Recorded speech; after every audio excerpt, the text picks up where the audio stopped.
who want to stop you asserting your right to free speech. Now, what is free speech? We've all turned out today to celebrate it. Well, let me give you the Universal Human Rights definition, 1948. Everyone has the right to freedom of opinion and expression, to hold up without interference and to seek, receive and impart information and ideas through any media, regardless of frontiers. Well, it's not legally binding, and we know that in many places it's not adhered to at all. But in Britain, we had very good free speech traditions up until fairly. There were no laws for free speech, but there were no laws until recently against free speech. And of course, in America, it's protected Constitution. Well, freedom of speech is vital to Western civilization. It must be free to discuss ideas and issues, and that's what we've done over the last few centuries. And look, in terms of our law, our political systems, our science, our art, our lit culture, it's put the modern world where it is today. That's what has achieved in the last 300 to 400 years. And now it's under attack. And how is it being attacked? Well, about 3 or 4 main means of doing it. One is name calling. Anybody now that says something which is not acceptable to the political and media establishment is like you might be there, but and given a name so that you can be more intimidated. We have sense. We have Tommy Robinson taken off Twitter. And some of you will have noticed over the years, do you remember Dr. Dave, those marvellous programmes on the BBC taken off because he wouldn't subscribe to the man-made climate change theory? And not only that, another chap who's had that experience, Piers Corbyn, who's Jeremy Corbyn's brother. He's actually, he's a very nice chap, I've met him, and he is an expert meteorologist. He's got a business that conducts, he makes money out of predicting the weather. BBC, because he doesn't believe in man-made climate change either. So he's been dropped. And then, of course, we have universities, no platforming people. Well, I thought the idea of universities was to actually discuss and arrive at a consensus of what's what based on all the arguments. I never went to university, so all that's concerned. And then we have this new concept of hate crime. I'd like somebody to describe to me what a love crime is. All crimes are hateful. They're normally people with no conscience or fairly hateful themselves. So what's a hate crime? Well, let's have a look for a definition, shall we?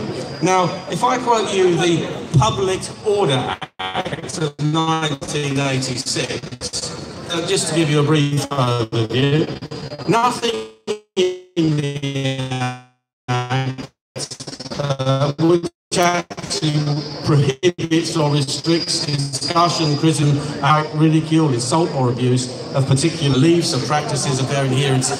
It's that you have the freedom to belief systems and ideologies. But now look at the most recent Police and Crown Prosecution Service in that act, and I'll read it to you. If someone does something that isn't a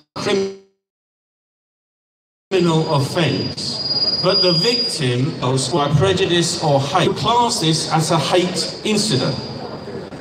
Though what the perpetrator has done may not be against the law, their reasons for doing it are. This means it may be possible to charge them with an offence. Now, just think about that for a minute. Is that someone can be charged with a criminal offence for expressing an opinion that isn't a criminal offence, but because someone took offence at their opinion, they can be charged. This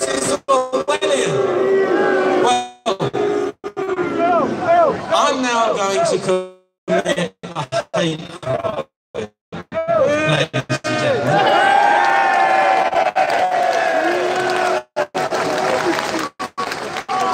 And you're all my witnesses. Now, a few days ago, it was Karl Marx's 200th birthday. Now, I hate Marx. I hate what it's done to the world. Oppression, the suffering, the murder.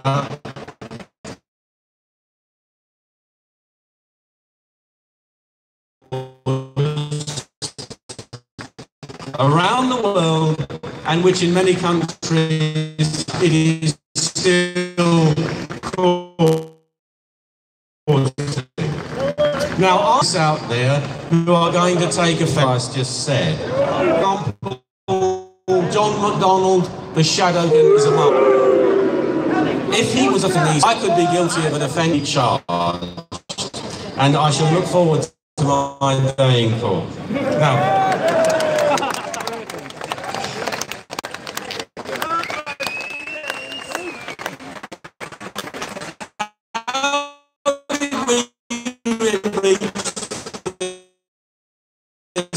insane situation. Well, it's our old friends, political and cultural Marxism. Now, you'll all know where political correctness goes. In communist countries, the political actually described reality unreal. But on the other hand, it's it. So what was going to put the incorrect standards was correct Marxists, though they invented correctness. And that's where we are today. What we're seeing with political correctness is a kind of an unholy alliance between the left and big international business. What they're trying is a globalist system controlled by a centre.